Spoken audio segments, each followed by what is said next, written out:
Voilà, lelo tozali na kati ya bureau oyo babengi coordination nationale de l'église orthodoxe au Congo.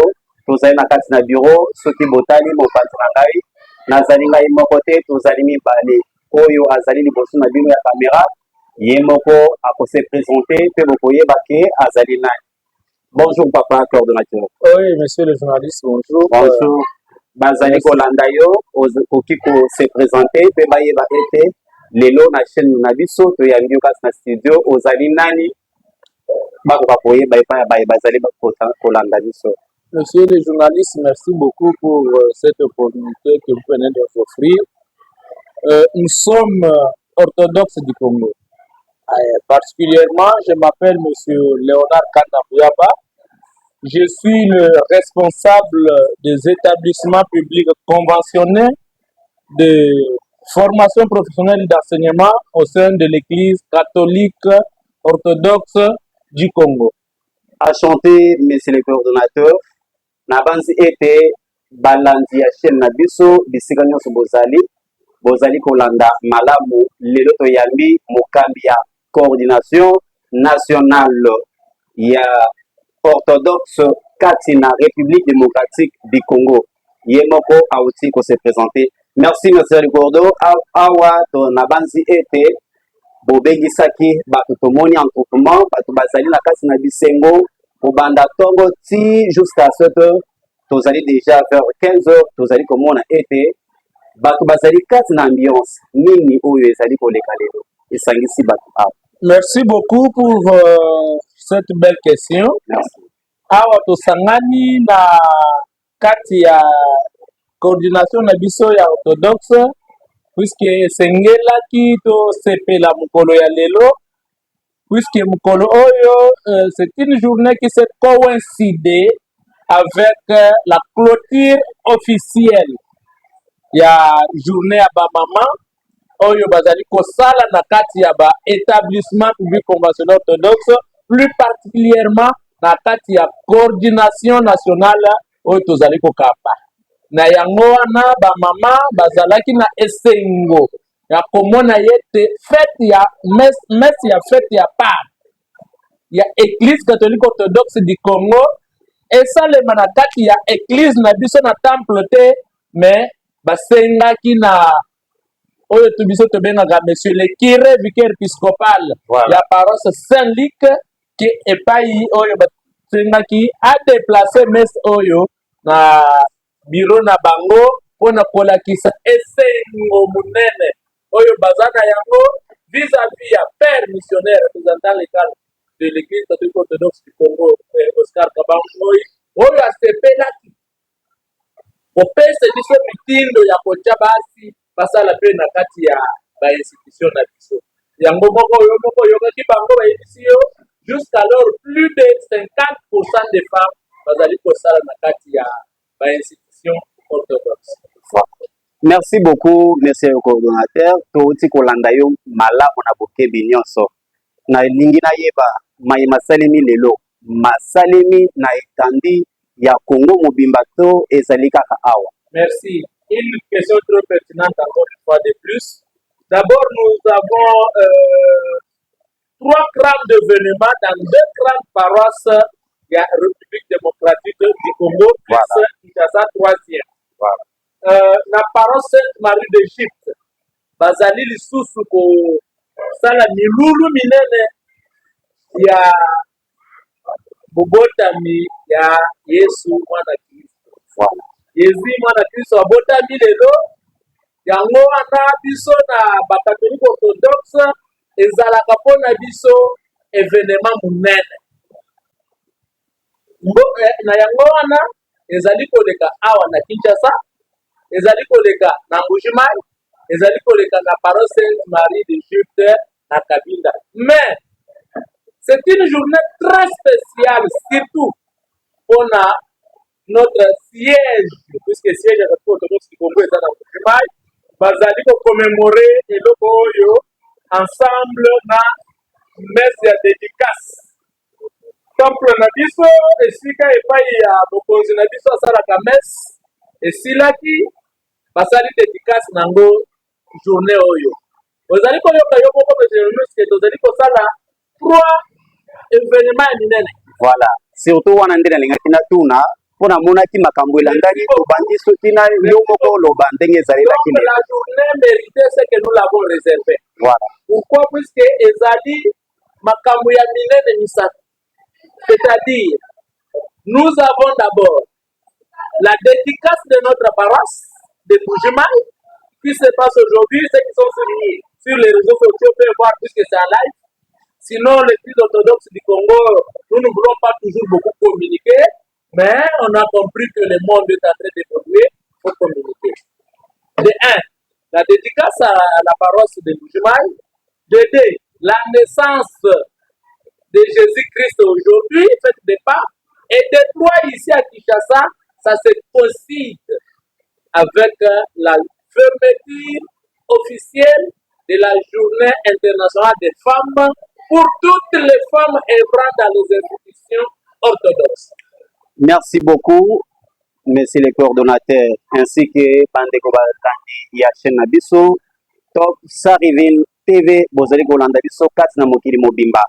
Yango tulingi totuna mokambi ya coordination nationale en rapport ya milulu munene organisé mokolo mwa lelo tomoni bato ebele bazalaki ebele esengo wapi ti sikoyo bazali na kati ya kosepela esengo wana mpona yo impression na yo par rapport ya mayobongisaki impression na yo ezali nini? Merci beaucoup. L'impression pour nous c'est d'abord cette joie-là. Cette joie-là qu'a tout le monde. Et encore une fois de plus, l'impression c'est de dynamiser l'Église catholique orthodoxe du Congo sur toute l'étendue de la République. Je venais de vous dire tout à l'heure là que souvent on n'aime pas communiquer, mais la nécessité l'oblige. Et c'est mot, ezali pona ko propager évangile ya Jésus-Christ sur toute l'étendue. Et c'est mot, ezali pona ko yebisa bayo nyonso basalaka na kati ya lingomba na biso ya orthodoxe du Congo que nous sommes là pour tous.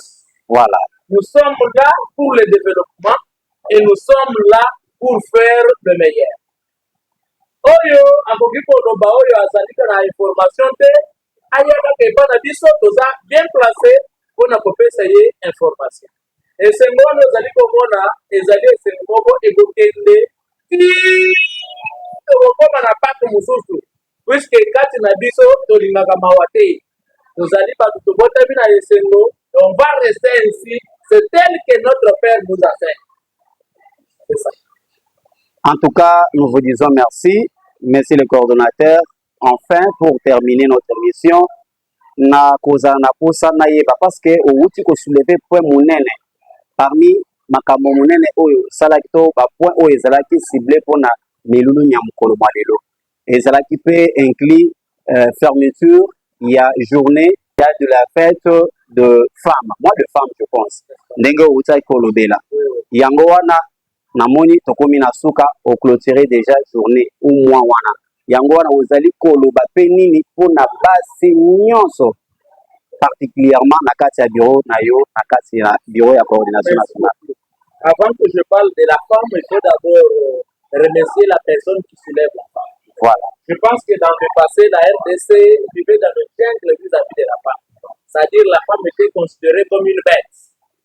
Mais d'abord, il faut remercier de plus les chefs de l'État de ce pays. Voilà.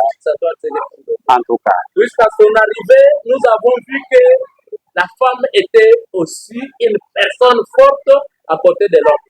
Voilà. Il a élevé les femmes au rang qui nous a impressionnés maintenant au niveau bas de faire des pas. Voilà. C'est-à-dire aujourd'hui, quand vous voyez les femmes de l'enseignement orthodoxe, vous présentez un pourcentage allant dans le 40-50% de leur représentativité au sein de nos institutions. C'est pour vous dire que nous avons suivi les pas du numéro 1 du pays. Son soulèvement, son élèvement de femmes au rang à son projet de masculinité féminine, cela a impressionné tout le monde. Nous nous sommes dit non. Mais quand l'autorité suprême du pays élève la femme. Mais qu'est-ce qui fait que nous, à tout moment, on passe des moments et des périodes sans toutefois commémorer aussi la fierté de la femme? Cela nous a impressionnés. C'est suite à cette grande vision du président de la République que nous aussi aujourd'hui, nous avons compris que non, il faut soulever les femmes dans nos institutions. Vous trouverez que dans nos institutions, nous avons des femmes coordinatrices. Nous avons des femmes chefs de bureau. Nous avons des femmes agents de bureau. Nous avons en tout cas des femmes qui vous occupent de grandes fonctions. Et vous trouverez qu'elles sont très heureuses. C'est d'elles-mêmes qu'ils ont dit non, chef, nous devons vraiment publier ça au vu de tout le monde, que tout le monde sache que l'enseignement orthodoxe du Congo n'a pas une discrimination masculine. En tout cas, nabanzi ete tokomi na suka ya émission na biso lelo tozalaki kati na bureau national ya orthodoxe na kati na Congo, précisément na kati ya ville province de Kinshasa. Liloba ya suka mpona kosilisa nango mpe kokopesa mpe balandi bayoyebani na bango bien bakolanda chaîne oyo opesi bango mpe mbote mokami na banzi tokoma na suka ya émission. Merci beaucoup pour cette dernière opportunité. Je suis obligé d'abord à féliciter mon équipe qui travaille avec moi au sein de cette coordination. Voilà. Sans eux, moi, je ne peux rien faire. Bikudu wanozali komona isimbi na maboko oyo tosimbani na baoyo bazali kosala na ngai na kati ya biro oyo na yango nazali kopesa remerciement na ngai na bachef de division, bachef de bureau, agent d'exécution, agent de collaboration esika oyo bazali kozwa ngai bazwa na bango remerciement na ngai munene. Sans oublier le père spirituel représentant légal Père Oscar Kabangoi qui est au siège oyo asali apesi biso confiance na ye otosala kati ya enseignement orthodoxe du Congo. Alors tozoprofite na occasion oyo mpona koyebisa oyo nyonso bazali kosala kati na biso puisque na koyebisa ke tozali kolobela na kombo ya enseignement en général ya orthodoxe du Congo. La généralité enseignement orthodoxe du Congo ezali englober les établissements publics de l'éducation nationale et les établissements publics de la formation professionnelle. Na kati na yango nyonso wana nde tozali kopesa bango oyo bakolanda biso à travers vidéo oyo que nous sommes orthodoxes et nous devons montrer notre orthodoxie. L'orthodoxie c'est la vérité et nous devons faire montrer ça à la face du monde. Faire valoir nos établissements. Faire voir au monde qu'effectivement l'orthodoxie existe. Et pour faire la différence, surtout avec les païens, surtout avec les confusionnistes, surtout avec les gens qui viennent pour déranger. Je veux soulever un petit problème. Vous trouverez qu'il y a un moment où beaucoup de gens arrivent là, c'est dit, je suis orthodoxe. Je suis orthodoxe, oui, de quelle structure? Voilà. Puisque l'orthodoxie n'est pas seulement orthodoxe du Congo. Voilà. L'orthodoxe reste sur toute l'étendue. Voilà. Mais il y a la spécificité. Okay. Chaque orthodoxe a ses spécificités. Vraiment. Donc l'orthodoxe du Congo dont je vous dis aujourd'hui est le champion d'abord dans la gestion des établissements publics conventionnels. Voilà. Qu'on ne vous trompe pas, que personne ne vous dit le contraire. Les seuls orthodoxes du Congo, qui il y a le monopole surtout de gérer les établissements publics conventionnels, c'est l'orthodoxe du Congo dont vous êtes aujourd'hui au sein de son bureau. Puisque ça, c'est pour couper pour plusieurs... En tout cas, merci beaucoup, monsieur le coordonnateur. En tout cas, nous allons revenir un jour pour essayer un peu d'entrer en profondeur. Parce que mon préoccupation sur les Venasuka est très très pertinente. Et ça la confusion ma casse. Mais tu as bien pour en tout cas intéressé. Ata balandi ba chaîne bazali intéressé na lobo uti ko loba kasi to kozongela prochainement ni émission na biso ezalaka na 3 parties. Partie introductive, développement et la conclusion. Conclusion de auto uti ko yoka mokambi awuti ko lobela biso na tina likambo uti ko leka awa na mukolo malelo dimanche le 12 avril 2026. En tout cas, ngai na bino tokomona mikolo bizali koya topesi bino merci, merci monsieur le coordonnateur.